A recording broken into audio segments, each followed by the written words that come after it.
tahlillarga ko'ra, mahalliy ommabop avtomobillardan kam foydalanilgan Lacetti 0,7%, Cobalt 1,4%, Nexia va Spark 1,8 hamda 1% ga arzonlashgan.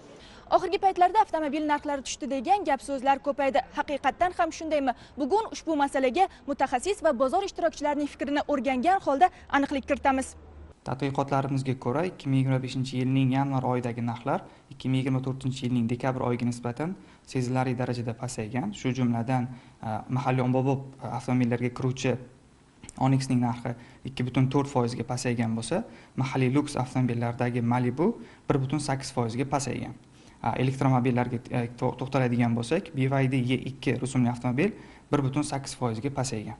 Narxlarning pasayishiga asosiy sabab sifatida bu ikkilamchi avtomobil bozoridagi avtomobillar sonining ko'payishi va talabni taklifga nisbatan ozroq bo'lsa ham pasayishi sabab bo'ldi. Oxirgi tadqiqotlarimizga ko'ra, 2 choraklik davr mobaynida narxlar sezilarli pasayib keldi, ya'ni davriy ravishda pasaydi. Endilikda prognoz natijalariga ko'ra keyinchalik ham narxlarimiz pasayish ehtimoli bor. Mazkur davrda ko'p foydalanilgan BYD E2 va Yuan-Up elektromobillari narxi o'zgarmagan bo'lsa, boshqa elektromobillar o'rtacha narxlarda arzonlashgan. Narxlar mashinalar sal pasaygan, lekin hozir ham xaridorlar yaxshi. Ommabop mashinalarimiz Cobalt, Gentra, Spark hammasiga xaridorlar yaxshi. Hozirgi kunda savdolar yaxshi bo'lib turibdi. Narxlar oldingiga qaraganda 2 oy, 3 oy oralig'ida ancha pasaydi.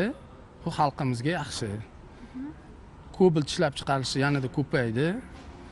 Suvda ham, talab ham yaxshi. Bugun Sergeli mashina bozoriga tushdik, odamlarga sovg'a qilish uchun.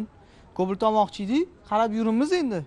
Narxlar qanaqa? Bozor to'liq aylanib ko'rdingizmi? Bozor aylanib chiqdik, hamma joyga bordik. Bab eng arzon joy bozor ekan. 2025 olish mo'ljal qilamiz. Narxlar pasaydi deb aytishdi. Pasayganmi rostdan? O'zi kuzatib yurasizmi bozorni?